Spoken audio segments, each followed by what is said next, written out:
Bom dia, sexto A, boa tarde, sexto B. Então vamos dar continuidade aí ao nosso último módulo do terceiro bimestre, que é o módulo 13, Águas do Mundo e do Brasil. Água. Então vamos lá. Quando falamos de água, temos que lembrar que é um elemento essencial para a existência de vida. Vocês sabiam que no nosso planeta só existe vida, né, da forma humana, que são os animais, as plantas, micro-organismo, por conta da existência da água, principalmente no estado líquido, né? Então a água a gente encontra ela aí em 3 estados diferentes: o estado líquido, o estado sólido e o estado gasoso, que é o vapor, ok? Então ela é um elemento essencial aí para a existência de vida.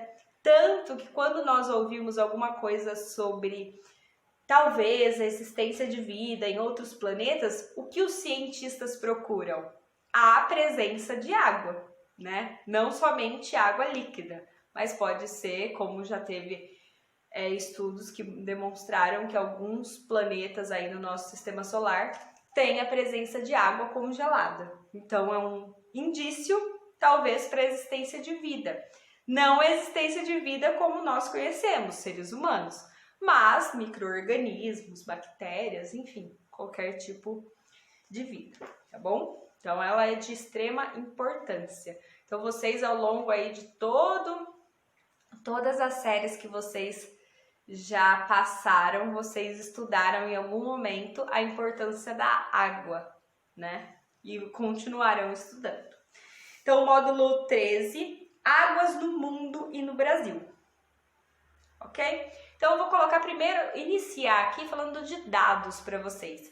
70% do nosso planeta, ele é composto por água. Então, a gente tem mais água no nosso planeta do que continente, do que solo, do que massa sólida, né?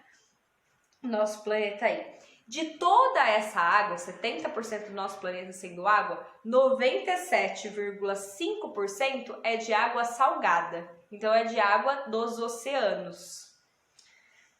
2,5% apenas é de água doce. E sendo que desses 2,5% de toda a água que existe no mundo, além de ser água doce, elas estão nas geleiras. Então, o que resta de água doce em estado líquido, para nós é em torno aí de 1%. É muito pouco mesmo, né? Por isso que a gente sempre ouve falar da importância da conscientização, de preservação, de economia, porque é um elemento essencial para a nossa existência e para tudo que nós utilizamos no nosso dia a dia, e é um recurso muito escasso, né? Então, se a gente não tiver a preservação, cuidado aí com a questão da poluição ou desperdício, em algum momento vai ser uma situação, aliás, já tem sido, né? Uma situação muito preocupante, ok?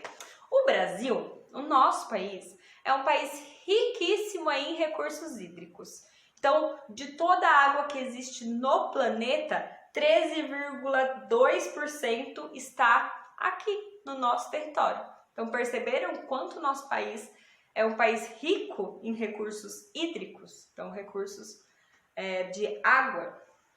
Na página 277, tem um mapa para descrevermos. Então, vamos lá na página 277.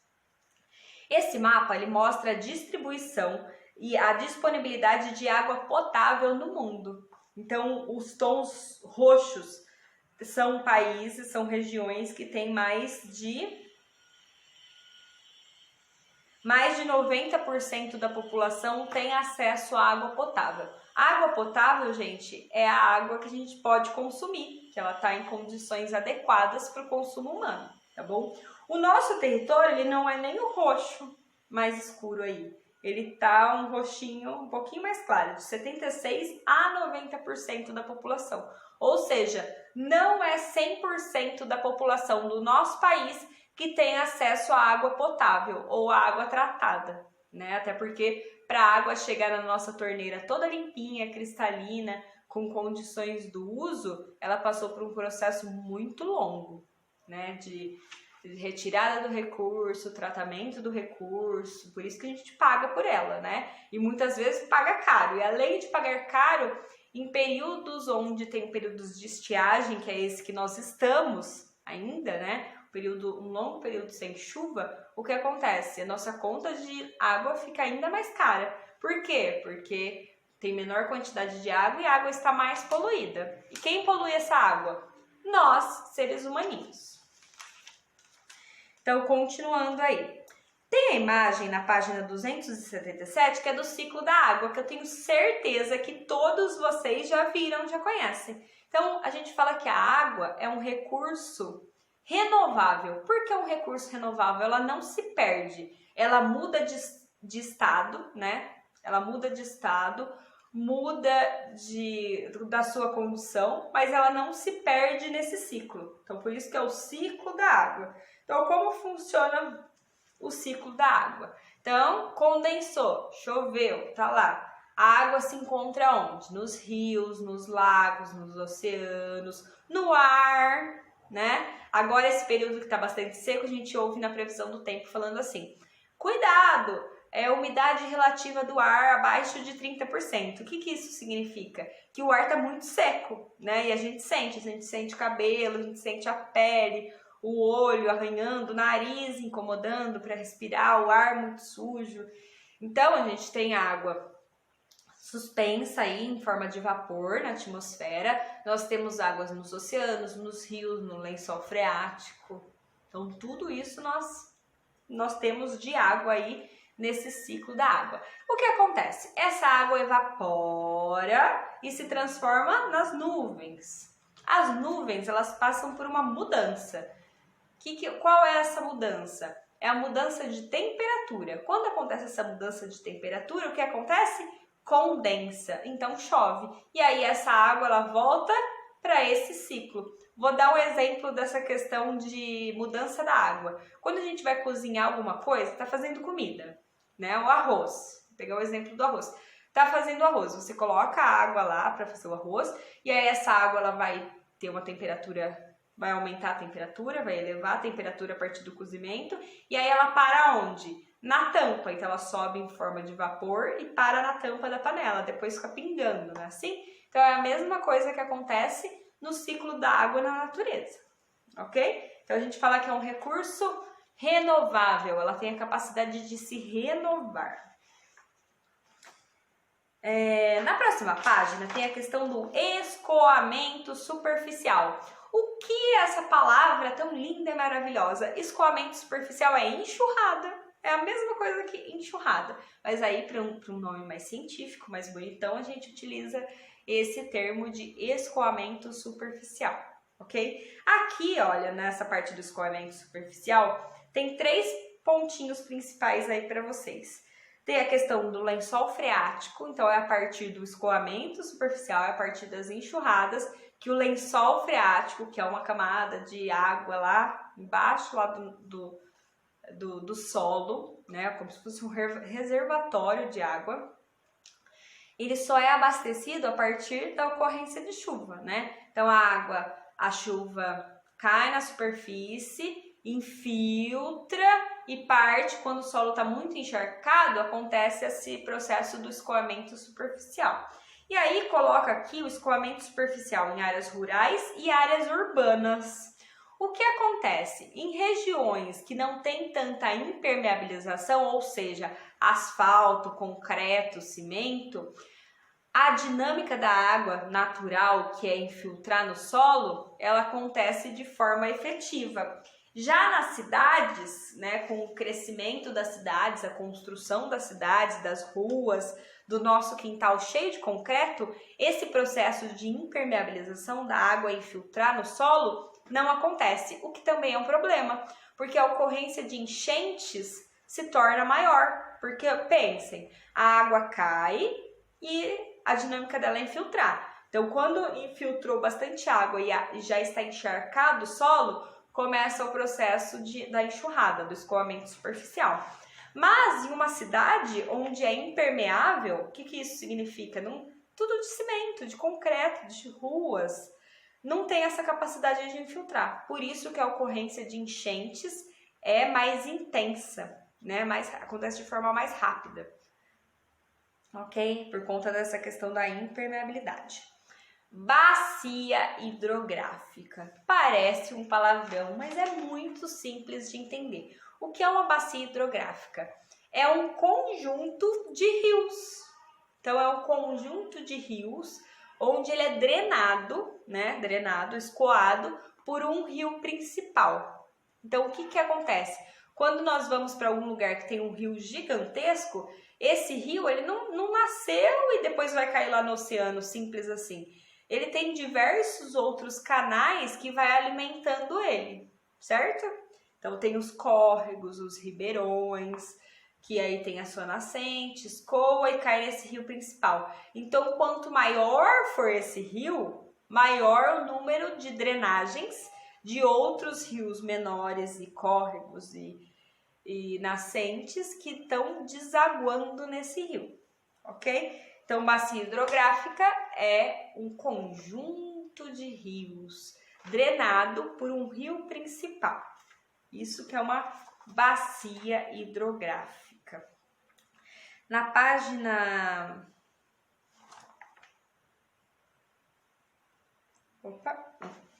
Na página 279 tem um esqueminha aí de uma bacia hidrográfica. E aí eu vou trazer para vocês duas palavras novas, dois palavrões, que são diferentes tipos de rios. Rios intermitentes e rios perenes. O que isso significa? Rios intermitentes são rios específicos de regiões mais secas, que têm grandes períodos sem chuva. Então, parte do ano o rio tem água e parte do ano o rio seca, às vezes 100%. Não tem nada de água lá no percurso desse rio. Então, a gente fala que são rios intermitentes. E rios perenes são rios que têm um volume de água, né? Por mais que às vezes tenha uma queda do volume, mas continua tendo um volume de água ao longo do ano todo. Então, os rios da nossa região são rios perenes. Rios de regiões mais secas, como por exemplo lá na Caatinga, no sertão nordestino, são rios intermitentes, ok? Esses dois palavrões lá, aí. Então, vamos lá. A água, se ela é importante e essencial para a existência de vida, ela é essencial para as nossas atividades do dia a dia. Então, todas as nossas atividades do nosso dia a dia, seja a mais básica, a mais completa, ou tem a água, que realmente vamos utilizar lá, tirar da torneira para fazer a comida, escovar o dente, higiene, limpeza da casa, enfim. Ou ela está presente de forma indireta. Então, para chegar o bife na sua casa, no seu almoço, com a batatinha frita do almoço, esses produtos eles têm a forma da água indireta. O que isso significa? Para o alimento chegar na sua casa, a água também está embutida aí. Embutida no quê? Na produção. Então, na rega da plantação, na produção, na criação do boi que vai virar o bife e assim por diante, ok? Então, aí na página 280 tem os diferentes usos da água. Então, a água é utilizada na agropecuária, ou seja, para irrigar plantações, para a criação de pastos e do rebanho, né, do gado aí, que depois vai virar o bife do seu almoço. Então, ela é utilizada nessa área, na agropecuária. Ela também é utilizada na indústria. Então, a indústria de todos os produtos, utiliza muito da água. Muito. Seja na cadeia produtiva, então para fazer um elemento, ou seja... Enfim, todo o processo tem água. A gente chama essa água, gente, que a gente não enxerga de um produto, de água virtual, tá? Então, para vocês terem uma noção, para chegar um bife para o almoço de vocês, ao longo de todo o processo aí da pecuária, industrialização da carne, até chegar na sua casa, é utilizado milhares de litros de água. Então, significa que um bife é como se ele tivesse o consumo de 20 mil litros de água em todo o processo produtivo. Então, é muita água, para vocês verem o quanto é importante. Então, a indústria utiliza água. A indústria de tecido utiliza água. A indústria de civil, de fazer lá o cimento para construção civil, utiliza água. A indústria metalúrgica, que vai fazer a primeira transformação do minério de ferro, utiliza água. Então, tudo e mais um pouco do nosso dia a dia tem a presença, a necessidade do uso da água. Então, a água está presente na agropecuária, na indústria e no nosso consumo doméstico. Então, acordamos hoje cedinho, fizemos o quê? Escovamos o dente. Utilizamos o quê? Água. Vamos fazer o xixi da manhã. Utilizamos o quê? A água. Então, a água está presente no nosso dia a dia em tudo e mais um pouco. E também nas nossas atividades domésticas. Ok? Poluição das águas, dos mares e dos rios. Então, ao longo aí de todo o estudo de vocês, desde lá do prézinho, vocês vieram trabalhando essa questão da necessidade de preservação da água, de manter, de preservar, de economizar, por conta da necessidade essencial que ela representa para a nossa vida. E também estudaram da questão da poluição. Então, a água é um dos recursos mais prejudicados pela ação negativa do ser humano sobre o meio ambiente. Então, a poluição dos rios, a poluição dos oceanos. Então, vamos lá. Em relação à poluição dos rios.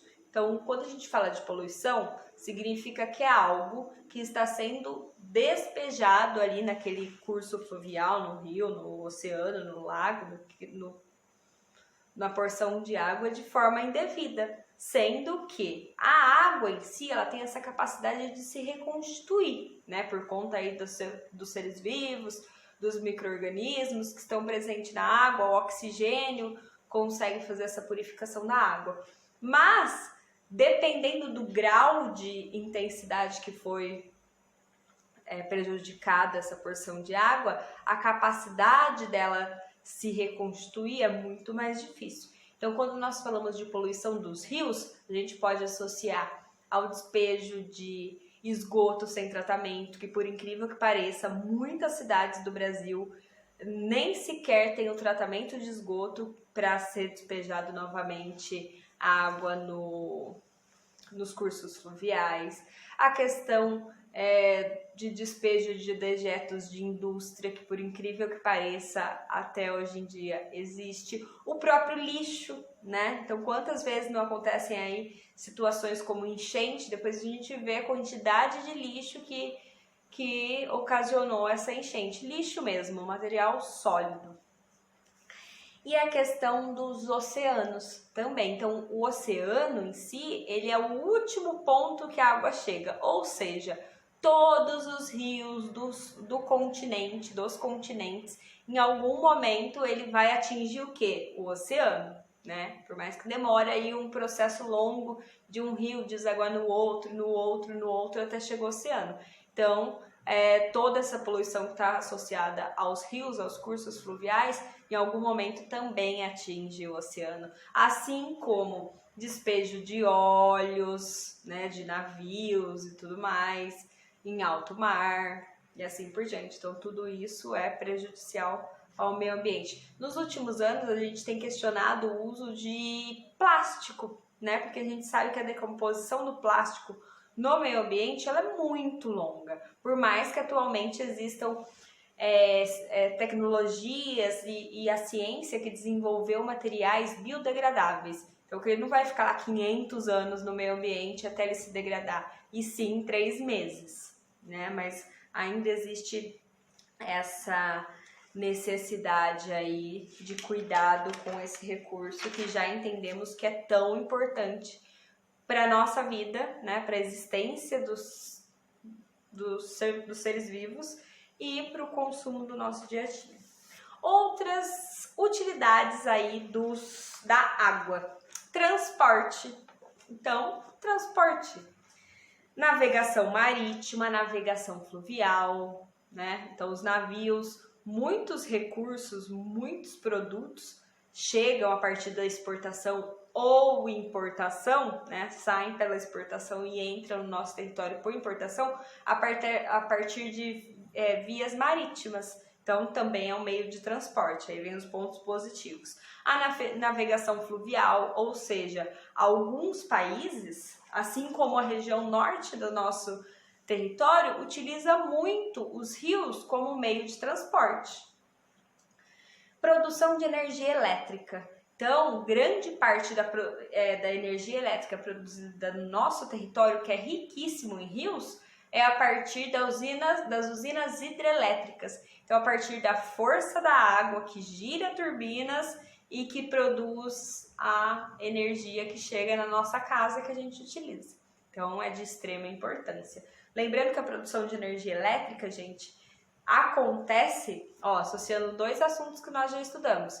Acontece a partir dos rios que estão nos planaltos. Por quê? Porque são rios que a água ela corre de forma mais intensa, mais rápida. Então, a produção de energia é mais viável nos rios que a água corre mais rápido, diferente de rios de planície, né? Que são rios extensos, com grande volume de água, mas a água corre devagarzinho, então a produção de energia é menor. Então, o nosso país, grande parte da produção de energia vem se dar aí a partir da energia produzida nas hidrelétricas. Principais bacias hidrográficas brasileiras. Na página 289 tem um mapa. Vamos lá para 289.